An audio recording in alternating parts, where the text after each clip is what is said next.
അപ്പോ ഏറ്റവും ആദ്യത്തെ ചക്രത്തെ പറ്റി നമുക്ക് മനസ്സിലാക്കാം. ഈ ചക്രത്തിന് മൂലാധാര ചക്രം എന്നാണ് അറിയപ്പെടുന്നത്.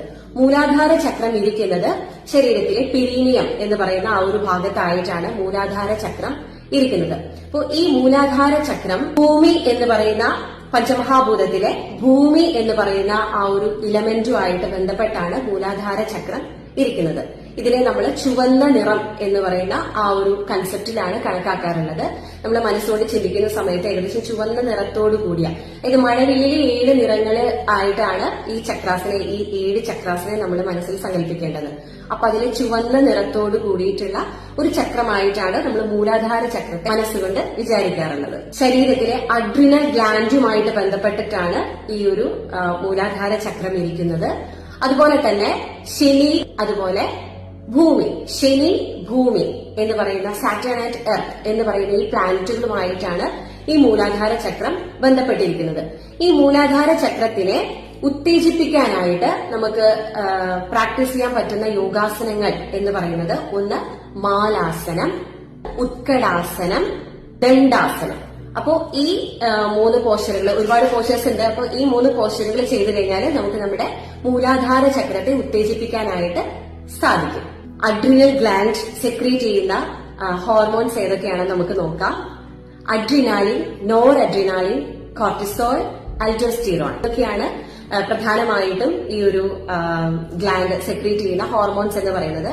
നമുക്കറിയാം, നമ്മുടെ ശരീരത്തിലെ സ്ട്രെസ് എന്ന് പറയുന്ന ആ ഒരു മനസ്സമ്മർദ്ദം എന്ന് പറയുന്ന ഒരു ഫാക്ടറെ നിയന്ത്രിക്കുന്നത് ഈ ഹോർമോണുകളാണ്. അപ്പോൾ ഈ ഹോർമോൺസിന്റെ പ്രധാനപ്പെട്ട ഫംഗ്ഷൻസ് എന്തൊക്കെയാണെന്ന് നോക്കാം. ഓരോ ഹോർമോൺസിന് ഒരുപാട് ഫംഗ്ഷൻസ് ഉണ്ട്. അപ്പൊ ഞാനൊരു കോമൺ ആയിട്ട് കുറച്ച് ഫംഗ്ഷൻസ് ഞാനിവിടെ പെട്ടെന്ന് പറയാം. ഒന്ന്, നമ്മുടെ ശരീരത്തിലെ ബ്ലഡ് പ്രഷർ നിയന്ത്രിക്കുക, സ്ട്രെസ്സിനെ കൺട്രോൾ ചെയ്യുക, അതുപോലെ തന്നെ മെറ്റാബോളിസത്തിനെ മെറ്റാബോളിസം ശരിയായി നടക്കാനായിട്ട് സഹായിക്കുക. അതുപോലെ തന്നെ നമ്മൾ പറയും ഫൈറ്റ് ഓർ ഫ്ലൈറ്റ് മെക്കാനിസം എന്ന് പറയും. ഒരു പെട്ടെന്ന് ഒരു സിറ്റുവേഷനിലേക്ക് വരുമ്പോൾ നമ്മൾ അവിടെ നിന്ന് രക്ഷപ്പെട്ട് ഓടണോ അതോ നമ്മൾ അതിനോട് റിയാക്ട് ചെയ്യണോ എന്നുള്ള രീതിയിലുള്ള തീരുമാനങ്ങൾ. അപ്പൊ അങ്ങനെ നമ്മുടെ ശരീരവുമായിട്ട് ബന്ധപ്പെട്ട് വരുന്ന പ്രധാനപ്പെട്ട ഒരുപാട് കാര്യങ്ങൾ, പിന്നെ നമ്മൾ ഇലക്ട്രോലൈറ്റ് ബാലൻസ് ചെയ്യുക, ഇങ്ങനെയുള്ള ഒരുപാട് ഫംഗ്ഷൻസ് മെയിൻറ്റെയിൻ ചെയ്യുന്നത് ഈ പറയുന്ന മൂലാധാര ചക്രം സ്റ്റിമുലേറ്റ് ആയി കഴിഞ്ഞാൽ സെക്രീറ്റ് ചെയ്യപ്പെടുന്ന മൂലാധാര ചക്രത്തിലെ നമ്മളിവിടെ അഡ്രിനൽ ഗ്ലാൻഡുമായിട്ട് സങ്കല്പിച്ചു. ആ അഡ്രിനൽ ഗ്ലാൻഡ് സെക്രീറ്റ് ചെയ്യുന്ന ഹോർമോൺസിനെ പറ്റിയാണ് നമ്മളിപ്പോ പറഞ്ഞ ഹോർമോൺസിന്റെ ഫംഗ്ഷൻസിനെ പറ്റിയിട്ടാണ് നമ്മളിപ്പോ പറഞ്ഞുകൊണ്ടിരുന്നത്.